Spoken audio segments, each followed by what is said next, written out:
기억해뒀다.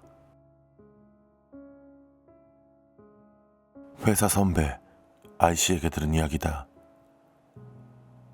선배가 대학교 1학년 때 동아리 동료 4명이서 담력 시험을 하러 갔단다. 시가지에서 약간 떨어진 곳에 있는 폐병원이었다. 그곳은 귀신이 나온다고 소문이 자자한 꽤 유명한 곳이었다. 시간은 딱 자정 무렵. 차를 병원 앞에 세우고 각각 손전등을 들고 차에서 내렸다. 유리창은 다 깨져 있고 벽에는 담쟁이 동굴이 무성하게 나 있었다. 인적이 끊긴 지 꽤 오래됐다는 게 바로 느껴질 정도였다. 건물 안에도 여기저기 낙서가 되어 있고 쓰레기가 굴러다녔다. 그 와중에도 각 방마다 잡지나 진료 기록 같은 게 여기저기 떨어져 있어서 꽤 무서웠다고 한다. 다들 떠들어대며 대충 이리저리 돌아다니다가 3층까지 올라갔다고 한다. 당시 대학교 3학년이던 K씨가 터무니없는 소리를 하기 시작했다. 야야, 가위바위보에서 진 사람이 2층 복도 끝까지 혼자 갔다 오는 거 어떠냐? 다들 장난기 가득했던 터라 동조했다고 한다. 아이씨는 꽤 겁에 질려 있었다고 하지만 결국 가위바위보를 하게 됐고 정작 말을 꺼냈던 K씨가 걸리고 말았다. K씨는 영감도 없고 귀신은 없다고 믿는 사람이었단다. 진짜 무섭네. 입으로는 무섭다고 말하면서도 망설임 없이 복도 끝을 향해 나아가더란다. 그리 넓은 병원은 아니었기에 성큼성큼 걸어가자 금세 복도 끝이 보였다. 뒤를 돌아보니 다른 3사람의 손전등 불빛이 흔들리는 게 보인다. 다시 K씨가 일행에게 돌아가려 발걸음을 뗀 순간 등 뒤에서 문이 열렸다. 심장이 덜컹한다. 분명 바람 때문일 거라고 생각하며 K씨는 목을 돌려 뒤를 바라보았다. 얼굴을 내민 것은 50대 정도 되어 보이는 경비원 아저씨였다. 이봐, 너 여기서 뭘 하고 있는 거야? 뭐야, 사람인가? K씨는 방에서 나온 남자의 몸을 보고 아연실색했다. 남자의 몸은 상반신과 하반신이 비정상적으로 뒤틀려 있었고 팔 관절은 완전히 거꾸로 꺾여 있었다. K씨는 괴성을 지르면서 동료들을 향해 달리기 시작했다. K씨를 기다리고 있던 3사람은 복도 끝에서 달려오는 K씨를 보면서 웃었다고 한다. 하지만 K씨 뒤에서 무언가가 쫓아오고 있다는 걸 알아차리자마자 다 같이 소리를 지르며 도망쳤다. 뒤를 돌아보면 다리를 질질 끌면서 쫓아오는 경비원이 보였다. 기다려.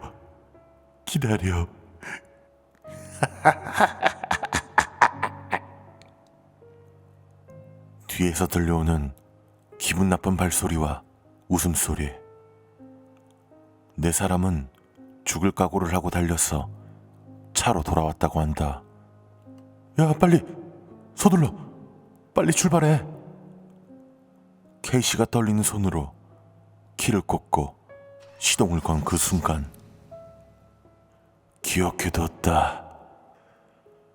소리가 난 쪽으로 시선을 돌리니 방금 전 그 경비원이 차 유리창에 얼굴을 찰싹대고 차 안을 들여다보고 있었다. 일행은 비명을 질렀고 K씨는 힘껏 엑셀을 밟았다. 그렇게 차는 급발진했다. 그 후 여차저차해서 결국 무사히 집으로 다들 돌아는 갔단다. 하지만 그 다음날 아이씨의 방에 그 남자가 나타났다고 한다. 아이씨는 2층 침대 위에서 잠을 못 이루고 뒤척이고 있었다. 갑자기 아래쪽에서 무언가 계단을 올라오는 소리가 들려왔다. 이건 위험하다. 아이씨는 눈을 꽉 감고 벌벌 떨었다고 한다. 사라져주세요. 제발요. 하고 마음속으로 빌면서 소리는 곧 그쳤지만 몸은 그대로 굳은 채 몇 분이 지났다. 갔나?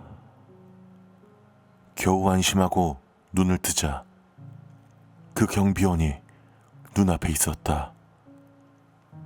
아이씨 위에 걸터 앉아 얼굴 양옆에 팔꿈치를 대고 가만히 내려다보고 있더란다. 그 경비원은 아이씨와 시선이 마주친 후 중얼거렸다. 아니네.